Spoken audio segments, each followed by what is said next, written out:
que je commence à parler. Hier, pour la messe de samedi soir, ils ont commencé à crier quand l'homélie était finie. J'avais pris ça pour un bon signe. Des enfants qui pleurent parce que la parole s'arrête. Alors quand j'ai relu ces textes en début de semaine, j'ai vraiment été toujours bouleversé quand j'entends cette première lecture, cette magnifique formule de bénédiction. Chaque année, pour le 1er janvier, nous écoutons ces paroles que Dieu a inspirées à Moïse et que Dieu a fait que ces paroles soient transmises de génération en génération. Moïse les a apprises à Aaron et Aaron à ses fils. Donc une formule de bénédiction. Commencer cette nouvelle année par une bénédiction. Quand je dis cela, je me rappelle le premier jour du pontificat du pape François. Rappelez-vous, il y a déjà maintenant quelques années, qu'avait-il fait? On l'a vu apparaître sur ce balcon et il a demandé la bénédiction de l'Assemblée. Enfin, il a demandé que l'Assemblée prie pour que Dieu le bénisse. Et puis dans un deuxième temps, il a béni le peuple de Dieu qui lui était confié. Début d'un pontificat sous cette dynamique de la bénédiction, début d'une nouvelle année sous cette dynamique de la bénédiction qui nous rappelle que nous sommes bénis du Seigneur, bénis de Dieu. Alors je voudrais m'arrêter ce matin quelques instants pour savoir ce que cela signifie d'être bénis de Dieu. C'est quand même une grande nouvelle, nous sommes bénis du Seigneur. Alors première chose qu'il faut aussitôt écarter comme mauvaise interprétation, ce serait de croire que être béni du Seigneur va nous préserver de toute difficulté. Être béni du Seigneur, cela ne veut pas dire cela. Parce que si ça voulait dire cela, malheureusement, cette parole ne serait pas vérifiée. Si c'était cela, ça ferait que notre parole de bénédiction ressemble à tous ces discours politiques qui vont se multiplier dans les mois à venir, avec ces promesses que tout ira bien, que tout sera merveilleux. Et je vous annonce que nous allons tous être déçus, quel que soit le candidat qui va remporter l'élection. Donc la bénédiction de Dieu, c'est pas ça. C'est pas cette promesse que nous aurons aucune difficulté dans notre existence. Ce n'est pas non plus cette promesse que nos proches vont être préservés de toute difficulté. Peut-être que la maladie va s'abattre, peut-être que la mort va frapper, peut-être que des difficultés dans le monde du travail vont les concerner, peut-être nous concerner, mais c'est pas ça. La bénédiction de Dieu, c'est autre chose. Qu'est-ce que c'est que cette bénédiction de Dieu?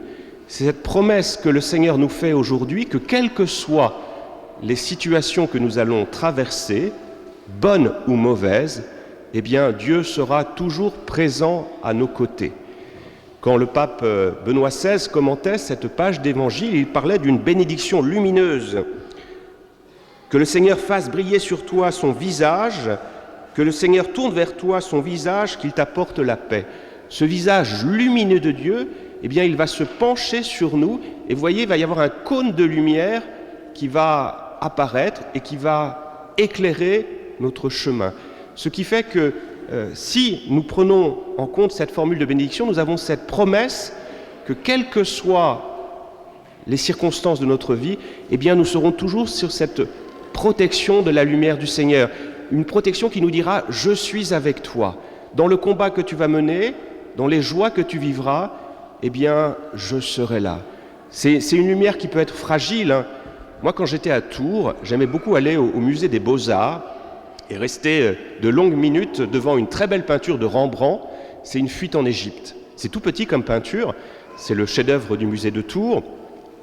Et on voit donc Marie, Joseph, l'enfant Jésus qui quitte. Il y a la peur, mais il y a un faisceau de lumière, c'est un clair-obscur merveilleux, et la lumière semble venir de l'enfant Jésus et protéger véritablement la Sainte Famille. La Sainte Famille est certainement dans l'angoisse, dans la peur, mais Dieu est là. Il y a les ténèbres tout autour, mais il y a cette lumière qui assure que Dieu est présent aux côtés de Marie et de Joseph. Voilà ce que nous rappelle cette bénédiction, que quelles que soient les circonstances que nous allons traverser, eh bien, Dieu sera avec nous pour lutter. Alors depuis maintenant plusieurs semaines, moi je suis l'histoire d'un petit garçon que vous connaissez certains parce qu'ils étaient à Rennes, sa famille était à Rennes pendant de longues années, c'est le petit Gaspard. C'est un petit bébé, il a 40 mois, malheureusement il ne va pas vivre très longtemps, et chaque jour ou chaque fin de semaine, sa famille donne des nouvelles du petit Gaspard. C'est quelque chose de terrible, Et moi, ce qui m'émerveille, ce qui fait grandir ma foi, c'est que cette famille témoigne jour après jour que dans le combat qu'ils mènent contre cette terrible maladie qui frappe cet enfant, eh bien Dieu ne les a pas abandonnés. Dieu est là.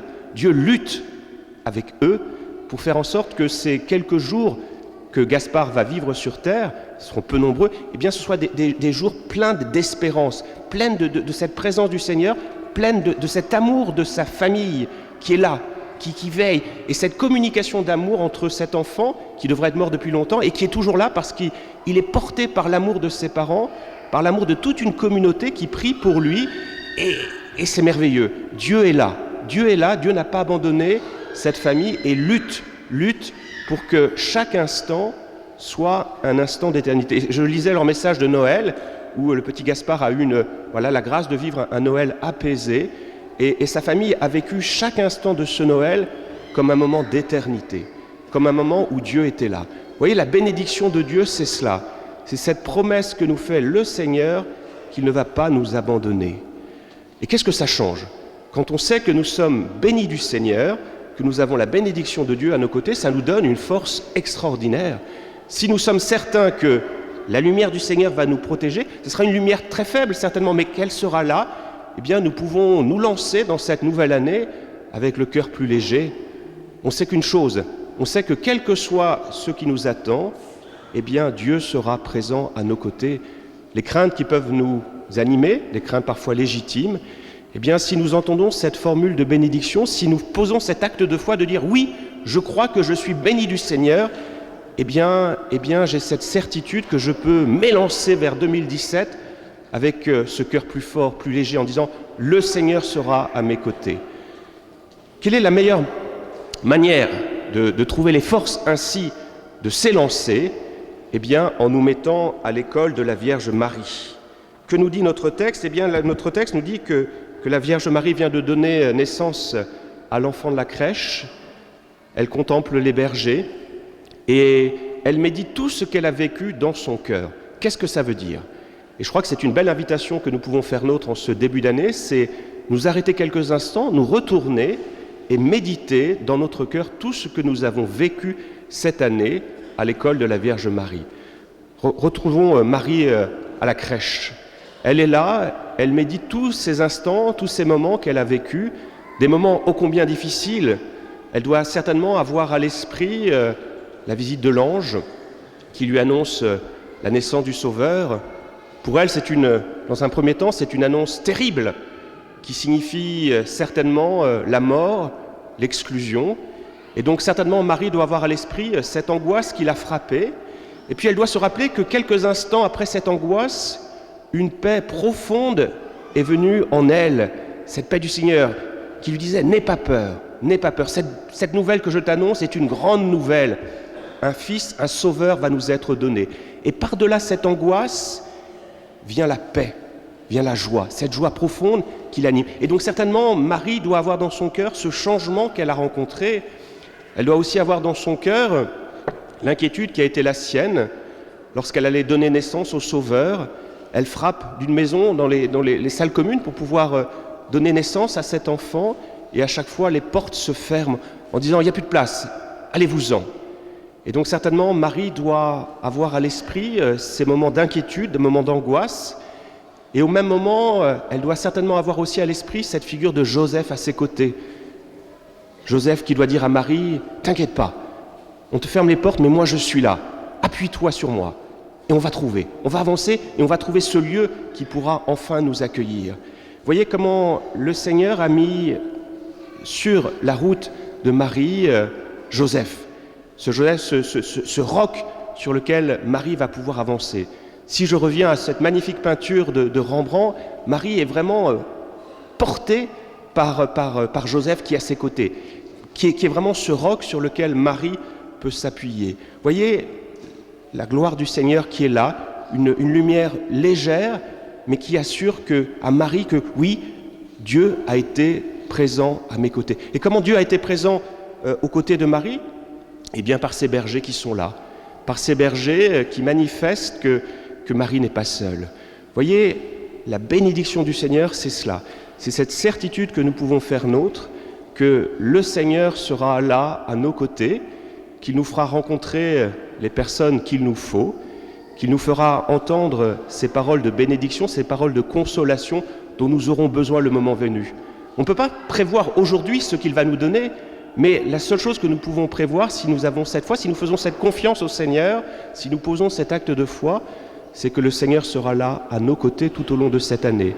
Et pour cela, regardons l'année passée et voyons comment cette parole de bénédiction s'est accomplie. Et pour ça, qu'est-ce qu'il faut faire ? Il faut ouvrir nos yeux, parce que cette lumière, comme je le disais, cette lumière de la bénédiction, ce n'est pas la lumière d'un flash, c'est une lumière légère, c'est un clair-obscur qui vient nous dire que le Seigneur est là. Alors, aujourd'hui, si nous avons un peu de temps, prenons ce temps pour faire ce retour et voyons comment le Seigneur a été présent par une parole entendue, par une rencontre. Dans une prière, on a senti soudainement cette présence réconfortante en disant « Je suis là ». Tu traverses des moments difficiles, mais je suis là.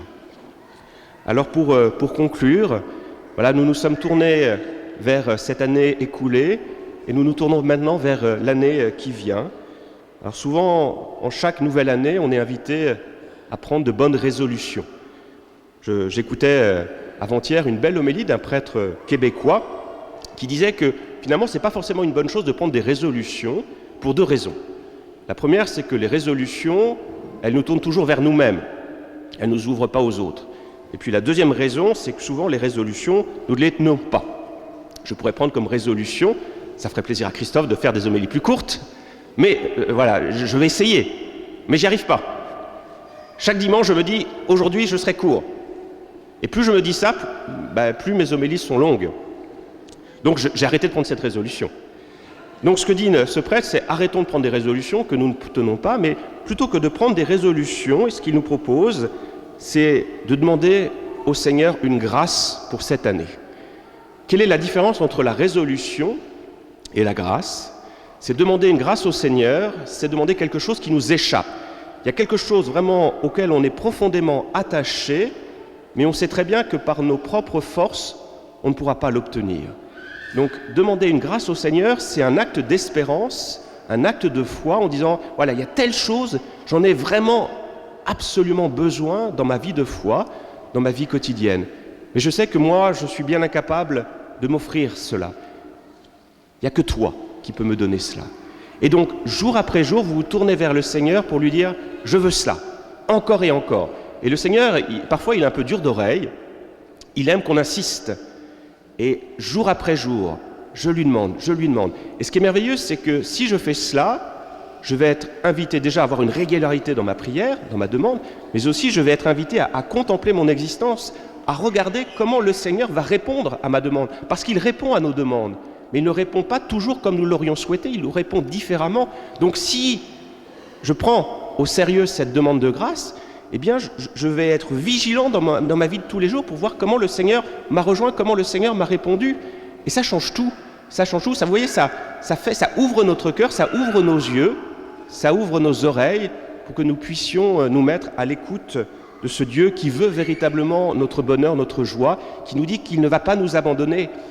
Et ce Père québécois, sa demande, elle est très simple. Il dit voilà, je demande tous les jours au Seigneur, manifeste-toi, non pas au ciel, parce que nous ne sommes pas au ciel, mais sur terre. Fais que ta parole, tes promesses, je puisse les contempler dans la vie de tous les jours. Ce qui fait que dans mes homélies, ça sera beaucoup plus simple, puisque je n'aurai plus besoin d'expliquer, je n'aurai qu'à dire, regardez, voyez comment le Seigneur, Prince de la paix, agit, pacifie. Et cette pacification, c'est d'abord dans nos communautés, d'abord en moi. Donc voilà, en demandant au Seigneur qu'il agisse maintenant, ici, et non pas au ciel, et bien pour lui, pour ce prêtre, et je trouve que c'est merveilleux, hein, c'est peut-être une manière d'accomplir cette belle résolution, d'avoir des homélies plus courtes, c'est de se taire et dire, regardez, le Seigneur agit, le Seigneur transforme, le Seigneur apporte cette bénédiction. Et pour cela, qu'est-ce qu'il faut faire ? Il faut cette régularité dans nos demandes, tous les jours, en disant, Seigneur, je te demande ça. Moi, je ne peux pas le faire, mais toi, tu peux le faire. Ça demande donc cette régularité dans nos demandes. Et puis ça demande aussi, comme Marie, de savoir nous arrêter quelques instants, méditer dans notre cœur et rendre grâce. Amen.